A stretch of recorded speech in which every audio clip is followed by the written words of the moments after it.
Happy holidays and welcome to the Weekly Report. I'm Kathy Berry, registered dietitian with the Fountain of Health. And I'm Janine Scroggum-Rattan, also with the Fountain of Health. Today we're going to be talking about New Year's resolutions. I will be giving you 5 nutrition tips for a healthy new year. And I'll be giving you 5 ways to help make exercise a part of your life. So stay right there. We'll be right back.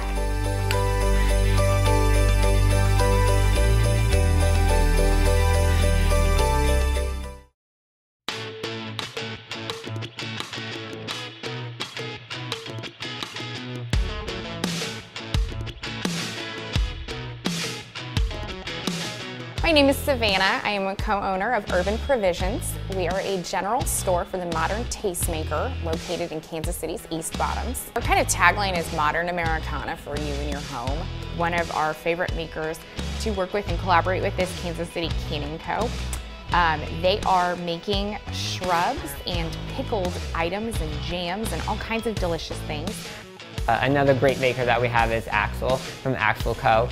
We love them, we love working with them. They make some great products. Again, another collaboration that we've done with them is kind of creating these nesting arrow shelves, these nesting hexagon shelves. We have Wild Wash soap. I love Mike and Laura to death. They're absolutely fantastic people.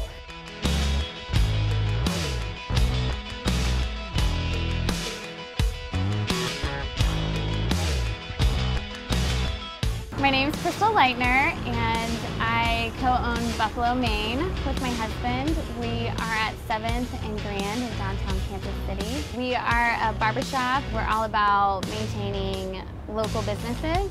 We support Bramble & Buck. She formulates and designs everything also here in Kansas City and works with the local pig, a local butcher shop to not waste their beef tallow and make a shaving cream out of it. We gathered, 5, 6 different friends around the area and put together an idea of said, what if we just got all of our stuff, whatever it is, and put it in a store. We'll call it the West Side Story. I don't know if we'll sell anything, but at least this will give an option for people to come buy some stuff. Ocean & Sea is another awesome brand. Brendan, who created that brand with his wife Amanda, they recently just won a national Addy for design. You've got Chase, Charlie Hustle, who's done another amazing job. The Casey Hart logo has been around for 100 years, but for him to make that cool again and bring it and make it authentic to where people want to wear it, that's really hard to do, and he's done that. There's a new leather company called Burgundy Circus that's really cool. Bellboy is one of my favorite brands. Really cool, comfortable sweatshirts. I'm Thomas McIntyre with Made in Kansas City. We are a shop out here at the Prairie Fire Development at 135th and Knoll. We have over 40 makers in here right now. The Farm Dog Studios is based out of Brookside here in Kansas City. Coasters to Coasters is a Kansas City company. She does some really cool designs from barbecue to sports to great landmarks in town. Well, I'm Drew. I represent the Bunker here in Westport. We're really proud to offer a unique assortment of local goods. We carry our own brand, which is the kcmo Bunker brands. We carry Charlie Hustle, Sock 101, greeting cards from local companies. There's Coffee Stained. We also carry Easy Tiger and Hammer Press.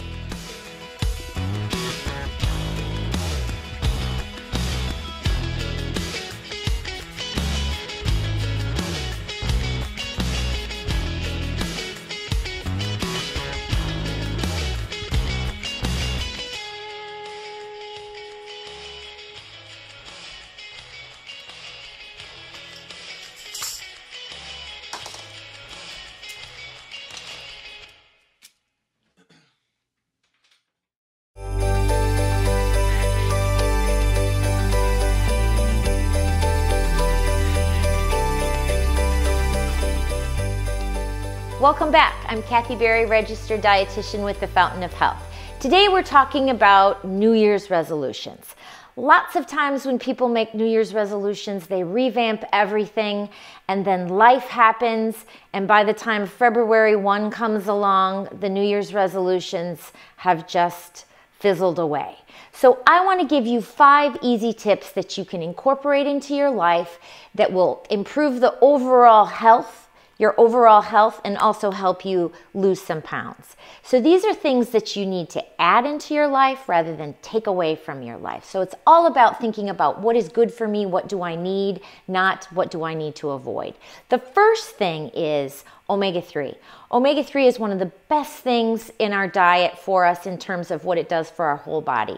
We know that it increases your whole brain health in terms of mood and learning capability. We know that it's very good for your joints. We know that it helps reduce cholesterol and help you with that right ratio of LDLs to HDLs. And now there's a pretty nice new study called the INTERMAP study that shows that the people who eat the most omega-3 also have the lowest blood pressure.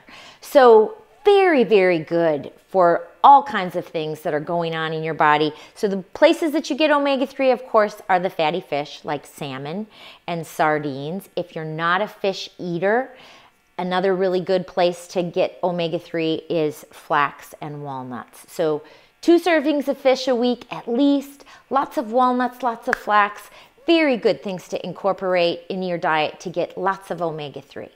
That's tip number 1. Tip number 2, reduce the amount of meat. Now that doesn't mean you can't have any meat, but just reduce it. So the next time you're making chili, instead of using a pound of ground beef in your chili, double up on the beans. And this is what a can of beans look like, so add 2. And beans are super high in B vitamins, fiber, protein. They have a mild flavor, so they're very versatile. You can do so many things with them. They're also super inexpensive. So increase the beans, reduce the red meat.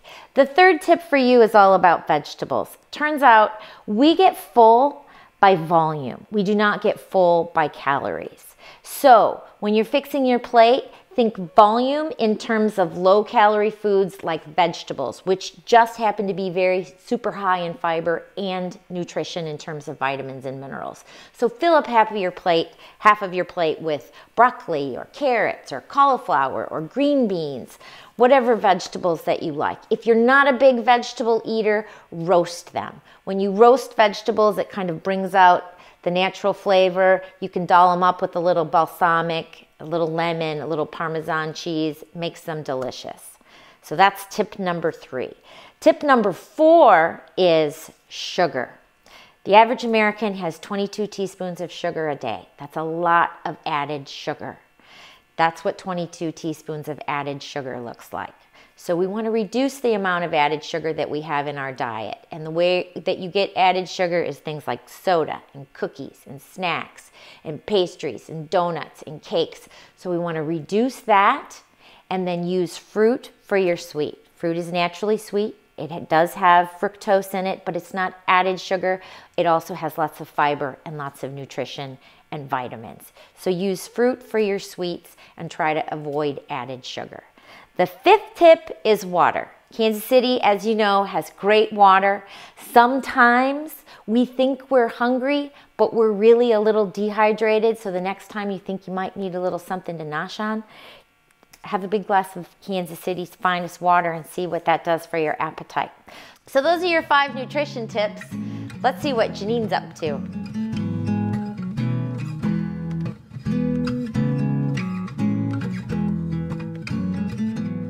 January is New Year's resolution time, and folks always seem to make larger than life goals that they have a hard time sticking to. Small changes are much easier to stick to long term. So today I'm going to provide you with 5 easy ways to add exercise to your life and keep moving all year long. Tip number 1, choose the farthest parking spot. Save yourself gas and time, and instead of driving around looking for the perfect spot, choose the one farthest from the door and get some extra steps in. Tip number 2, choose the stairs instead of the elevator or the escalator. You don't need a gym membership to get your heart rate up. Tip number 3, use your phone as a trigger to get some exercise in. Every time you pick up your phone to browse or text, use that as an opportunity to get 10 squats in. Tip 4, while you're in the kitchen, waiting for your soup to simmer and your vegetables to roast, take that opportunity to get some push-ups in. finally, tip number 5, take a walk, take a break. Be the one to encourage your family, your coworkers to take a walk around the block. And those are our tips. I'm Janine. I'm Kathy. Thanks for watching the Weekly Report. And stay tuned for more video from other city departments coming right at you. What's inside this building will provide years of reliable service to the Northland. On Friday, December 14th, Casey Water, city leaders, and neighbors cut the ribbon on the new Shoal Creek pump station. It'll pump about 15 million gallons a day from our direct system into our booster pressure system. And the booster, all it means, it's a higher pressure north of 152 that'll serve the Northland as it grows. This is a $5 million infrastructure investment to provide additional water capacity into a very fast growing part of the city. And so if we can accommodate that basic infrastructure to allow the underlying growth in jobs and residents that we've seen over the last couple of decades, we're well positioned now and well into the future to make sure that Kansas City keeps growing. For nearly 10 years, this small, temporary pump station kept up with water demand. But as more and more people decided to call the Northland home, Casey Water needed to expand. Well, this Northland has had such explosive growth over the past 2 to 3 decades that we really need to make sure that our infrastructure keeps up with that growth and in some respects gets out ahead of it. Today is a great example of once again showing that we are here servicing our residents and those who may come in the future. It's a great example of an investment for the future. This map shows just how large of an area is served by this pump station. Well, you know, when people move to Kansas City, they expect certain things are just going to happen, and water is one of those things. And we want to make sure that the constituents have the water power they need to do the normal daily functions of living in a home or an apartment. All of this work is to ensure Casey Water will continue to provide safe, reliable, and great-tasting drinking water to today's customers and future generations. For Casey Water, I'm Brooke Givens.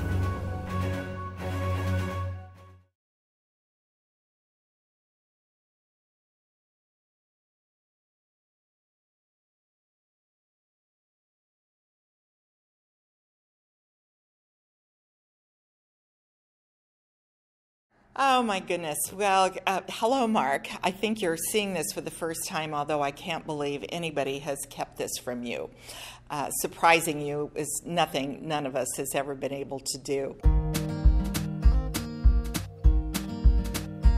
I actually thought I might run into you on the way here this morning.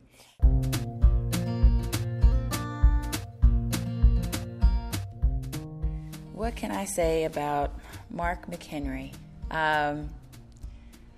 Aside from being one of the nicest people I have ever met in my life, Mark is also one of the most knowledgeable and responsive people that I've ever met. I think probably the one thing that I have never been able to figure out about you is how I can leave one meeting that I'm with at you 5 minutes ahead of you and you're there when I get to the next one. I haven't been able to figure that out. I don't know if you have some automatic control over stoplights or what. One of my favorite things about Mark is how whenever I would ask him for background on anything, it was always met with something that kind of went like this. Now let me tell you the story about that. And he would proceed to go into the Rolodex of information and basically a Google of sorts that happened in his brain, and he could recall details that maybe dated back decades and could bring me up to speed on any issue. Well, I've had the good fortune to know Mark McHenry for over 20 years now in my various roles with the city. And during that time, I can honestly say I've never had a work conversation that didn't cost me money. Mark is a passionate defender of his park system. He takes it personally, and it costs me money every time I have a conversation. We had a Saturday swim meet, and we had invited the enlistees from the United States Navy installation down on Cleaver 2 to come up and challenge our administration. So it was Mark and Steve, and I don't remember who the other two swimmers were. And we held everything up for just one moment while we told them what their challenge was, and that was to ride a blow-up shark across the pool and back. And finally came Mark's turn, keeping in mind how cold the water was, and he didn't blink an eye. He jumped in, he crawled on his shark, and he paddled like a son of a gun across the pool and back. And the Parks and Recreation Department ended up winning and beating the United States Navy. We called them SEALs. They were not SEALs. They were kind of like walruses, but we had a good time doing it. So I was going to compare Mark McHenry to the great baseball player Cal Ripken of the Baltimore Orioles, because he was in the dictionary under reliability and consistency and hard work over many years. But then I realized that I was actually doing Mark McHenry a disservice, because Cal Ripken didn't work nearly as hard as Mark McHenry in his 21 years of baseball as Mark McHenry worked in his 44 years as a Parks and Rec executive. With all the projects, and I kind of call you the juggler, because you have so many projects going on at once, but you always keep your cool and your calm, and they always come out just right. My partner, Steve McDowell, came in my office one evening, and we were working on the new Ronald McDonald House expansion. And Steve asked me whether I thought it would be possible for the park department to do a land swap or a land lease to give Ronald McDonald more land. And I told Steve, I said, you know, I don't think the city's charter or the park department charter would even allow that to even be discussed. But I said, you know, I think Mark's a good friend. I'm happy to call him and see what he said. And when I called Mark, I was stunned, because he said, you know, that's not as crazy as you might think it is. And it was really the beginning of change for the park department, and really thinking in terms of public-private partnerships and how the city and the community could really benefit. And it was a point of change. Oh, one of the things that I was a little surprised that wasn't mentioned in the write-up, a biography of Mark McHenry, was that he was very instrumental in getting the historic system on the National Register. And without Mark, I don't think that would have occurred. When I think about Mark and what he's done for our community, you only have to look around the whole city to see in 44 years you touch a lot of places and a lot of people. And Mark has always been a man of action. And I always say you judge a man not by what he says, but what he does. And when you look at the body of work that he's done over the years, it really just speaks highly of his integrity and his attention to detail and his overall caring for our community. You know, as Mark and I have met with, I can't tell you how many meetings we've been in together with other individuals. And it always seems we always introduce ourselves almost like we're related or something. And that relationship stems from our growing up in the same hometown of Fort Dodge, Iowa, about 5 hours north of here. I think we both now refer to it as the edge of the tundra. But funny that two of us landed down here in Kansas City working together to make Kansas City Parks, the Kansas City Zoo, a much better place. Mark is a little bit younger than me, not much, but a little bit. We weren't in the same class, but both graduated from there, didn't know each other in high school. And it kind of came about after Barb and I were here. I think it may have happened at a reception that Patty Garney had for Barb and I when we arrived in town, and talking about where you came from and a little bit of that, kind of that normal cocktail party chit-chat. And came up that, where'd you grow up? Well, Fort Dodge, Iowa. And yeah, we still have family there. And Mark was like, oh my God, that's where I went to high school. So it's always been fun to reference that and talk about the good old days in Fort Dodge. And, you know, maybe someday there'll be a billboard on the edge of town as you're entering Fort Dodge. Says Fort Dodge, Iowa, home of Mark McHenry and Randy Wistoff, the two great guys from Kansas City. But I do have one story that's a little funny that I think people might see a different side of Mark on. And that is, I had no idea that he's kind of a car nut. And I found out by accident. One day he needed a ride home from work, and I had just bought a Tesla Model S that went 0 to 60 in about 3 seconds. And so I said, well, Mark, why don't you drive? And he just had a blast. I saw this man that was my age basically turn into a 20-year-old, and he just had so much fun driving that car. And I thought maybe that a lot of people didn't realize that he was such a car nut, because I certainly didn't. I became so fond of Mark that I invited him to my wedding and was having it at the Buck O'Neill Community Center, which Parks has also had a great hand in redeveloping, and it could not have been more beautiful. So thank you, Mark, and thank you, Parks, for making my wedding beautiful and memorable. Mark, let me tell you that when I was put on the Park Commission, I saw Holly and I saw Anita, but I saw you. And we didn't offer you the directorship because we felt you were too young at that time, but we knew we had a shining star. And it behooves me to tell you that I'm really a sad day because I know we have great people behind you coming up, but our thoughts are with you and what you have done for this city. God bless you. There's no question, Mark, that you are the best park director in the whole country. And I think it's fine for you to retire as long as you keep on working. Thank you.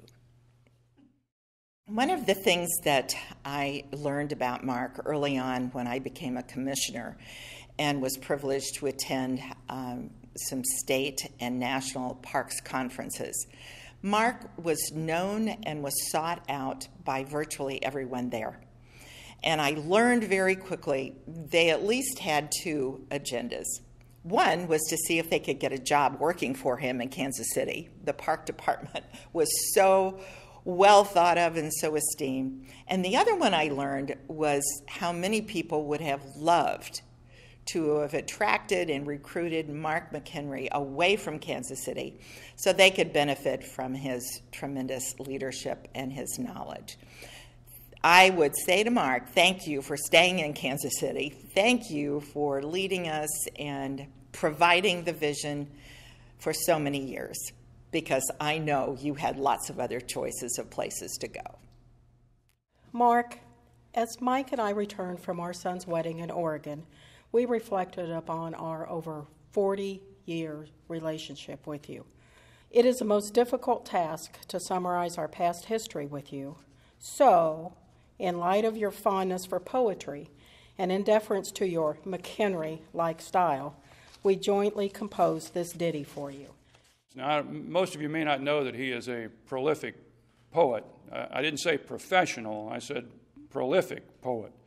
But I thought maybe the best way for me to express my gratitude and comments to Mark was through a poem that I myself have written. He came to Parks with a head full of hair. He stayed so long, his head is almost bare. But every team must have a leader who provides a vision and course, who knows when to use gentleness, humor, and sometimes brute force.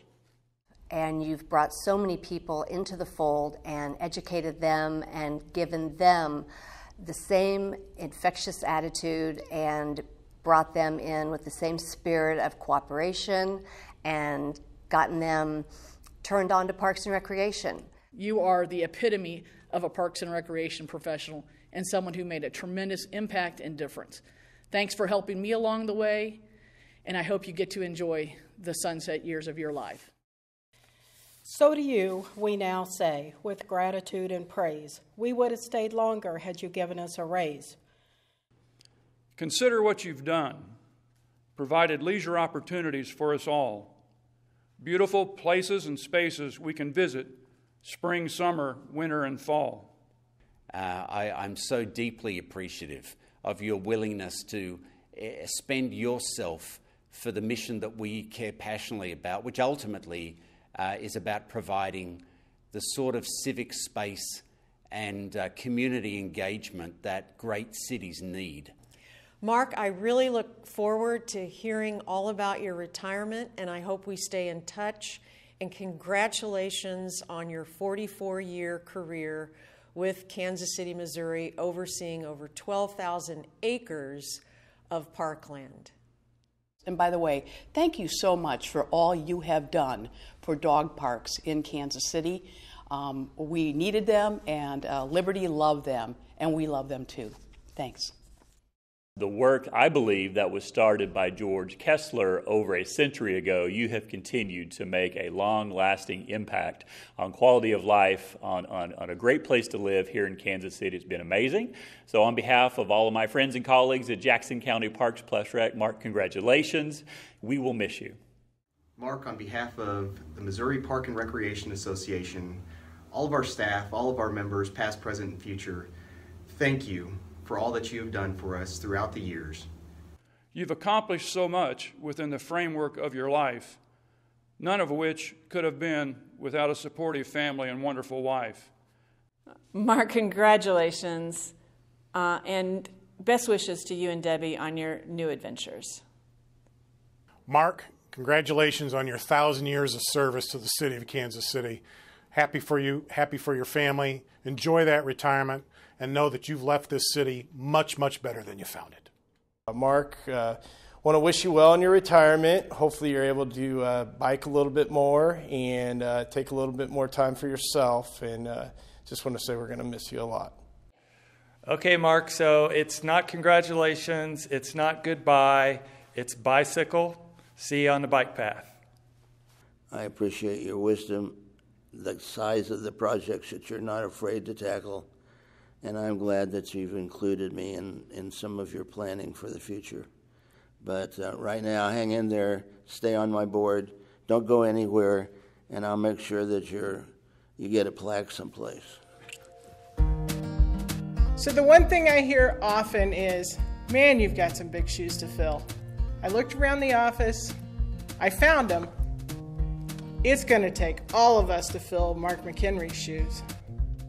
Mark, it's hard to believe that we're here talking about your retirement. You're such a big part of this city and the department. It's been a privilege to work with you.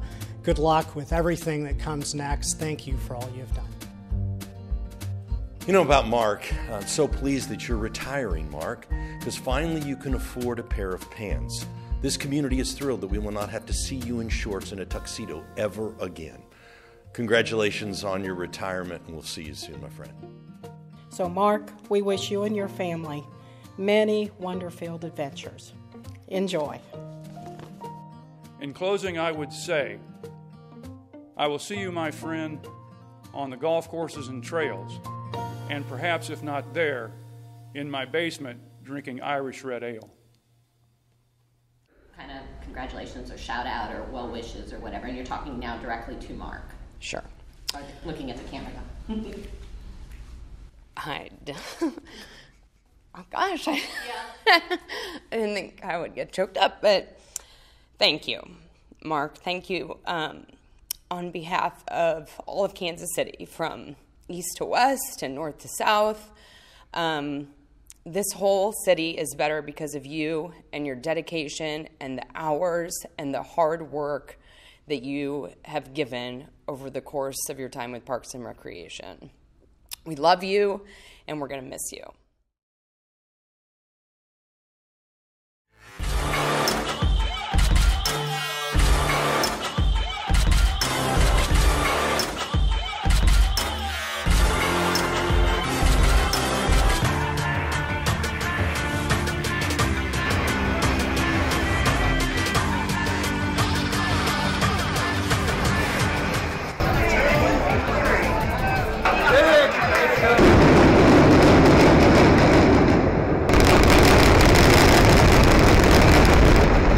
It's good for the city. It saves the fire department trouble, the police department trouble. You know, it keeps the vagrants out of it. It's going to be a clean site.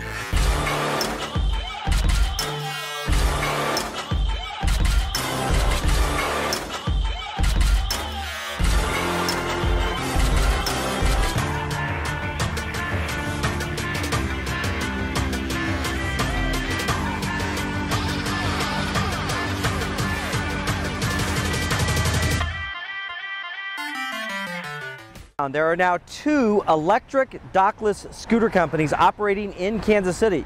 One is called Bird, the other is called Lime. 150 years ago today, just before 5 p.m. to be exact, Kansas City's first fire chief, Francis Foster, became the owner of the John Campbell Steamer No. 1, and this fire department was born at that time. Brand new Lapari Brothers Sunfresh grocery store right here at Linwood and Prospect. Grand opening. Rebuilding this shopping center in a way was rebirthing this community. The neighborhood had been pushing for a grocery store back in the urban core. I've been up all week, not getting any sleep, trying to read the signs. I don't know how much more I can take, how much longer I can wait before I lose my